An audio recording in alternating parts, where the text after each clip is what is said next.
2008, σε μια δουλειά που είχαμε στο σπίτι του Πάνου Λασκαρίδη στην Κηφισιά, με κάλεσε και μου πρότεινε ένα παράτολμο σχέδιο, την επισκευή και ανακαίνιση 3 φάρων απομακρυσμένων. Ο ένας ήταν στο ακροτήρι Τέναρο, ο άλλος ήταν στο ακροτήρι στον Κάβο Μαλέα και ο τρίτος ήταν σε ένα ερημονήσι. Στην αρχή εντυπωσιάστηκα, ήταν ένα περίεργο και παράτολμο σχέδιο.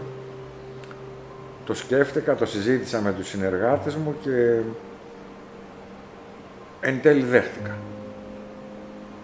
Όμως απεδείχθη στην πορεία και μέχρι να αρχίσουν οι εργασίες του πρώτου φάρου που ήταν στο Τέναρο, ότι το εγχείρημα ήταν πάρα πολύ δύσκολο.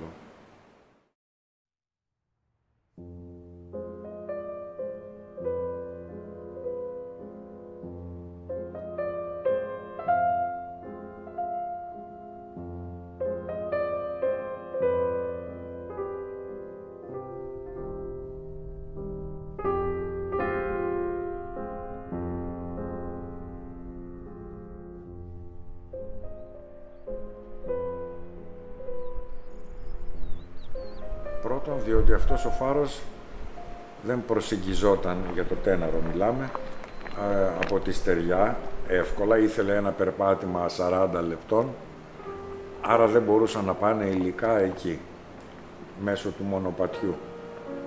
Άρα έπρεπε να πάνε τα υλικά διαθαλάσσης για την ανακαίνιση. Και αφού πέρασαν μήνες και μήνες και προσπαθούσαμε να σκεφτούμε οτιδήποτε άλλο θα μπορούσε να μας φανεί χρήσιμο, εν τέλει καταφέραμε και φτάσαμε έτσι στο τέλος των προσπαθειών και αφού μας πήρε καμιά 10 μέρες να οργανωθούμε, άρχισε η κατασκευή ή μάλλον το γκρέμισμα, γιατί ο φάρος ήταν σε άθλια κατάσταση, εγκαταλειμμένος χρόνια και σε μία εξαιρετικά δύσκολη μέρα, μία απίστευτη θαλασσοταραχή και καταιγίδα και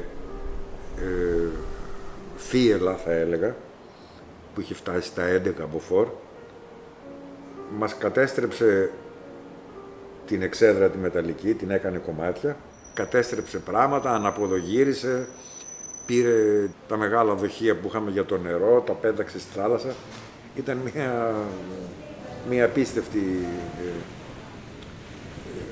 θαλασσοταραχή και θύελλα που δεν θα την ξεχάσουμε ποτέ μας, τέλος πάντων.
Όταν μου ήρθε το χαρτί της μετάθεσης για τον Κάβο Μαλέα, και εμείς οι φαροφύλακες, αλλά όπως και ο απλός ο κόσμος, ξέρουμε ότι είναι ένα μέρος απόμακρο, δύσβατο, δύσκολο, σκληρό και πράγματι έτσι είναι. Αλλά από τη στιγμή που θα φτάσει στην πόρτα εδώ, τα ξεχνάς όλα αυτά. Εγώ ήρθα το 2018 εδώ, το κτίριο το βρήκα σε πάρα πολύ καλή κατάσταση. Να σημειώσουμε ότι ο φάρος ήταν κλειστός από το 1980 περίπου, που ήταν ο τελευταίος φαροφύλακας εδώ.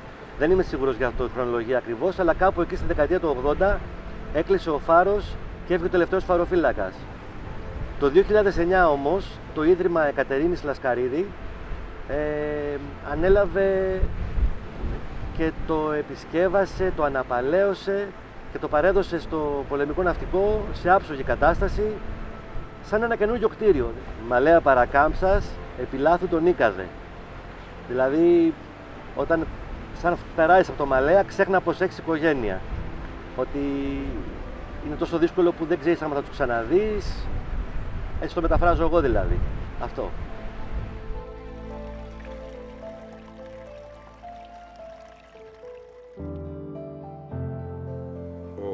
Ο Μαλέας και ειδικά το σημείο που ήταν ο φάρος, που είναι ο φάρος, είναι σε ένα σημείο ακριβώς που φυσάνε 3 διαφορετικοί αέριδες. Με αποτέλεσμα να ξεκινάς από την Νεάπολη με κάποια βάρκα, ας πούμε, με κάποιο ταχύπλο, και μόλις πλησίαζε στο φάρο στα 100 μέτρα, ο καιρός άλλαζε εντελώς, διότι από την απέναντι πλευρά υπήρχε θαλασσοταραχή. Αντίστοιχα, όταν ερχόμασταν από τα Βελανίδια με κάποια βάρκα και είχε πολύ καλό καιρό, μόλις πλησιάζαμε το φάρο, άλλαζε ο καιρός, γιατί από την Νεάπολη ήταν καταιγίδα. Ήταν πολύ απομονωμένος ο φάρος. Από πίσω υπήρχε ένα κάθετο σχεδόν βουνό, με αποτέλεσμα να σκοτεινιάζει πολύ νωρίς, γιατί ο ήλιος μόλις πέρναγε το καλοκαίρι, μόλις πέρναγε τις 4-5 το μεσημέρι, χανόταν πίσω από το βουνό και σκοτίνιαζε. Ενώ το Τένερο ήταν πανταχώθεν ελεύθερος ο φάρος.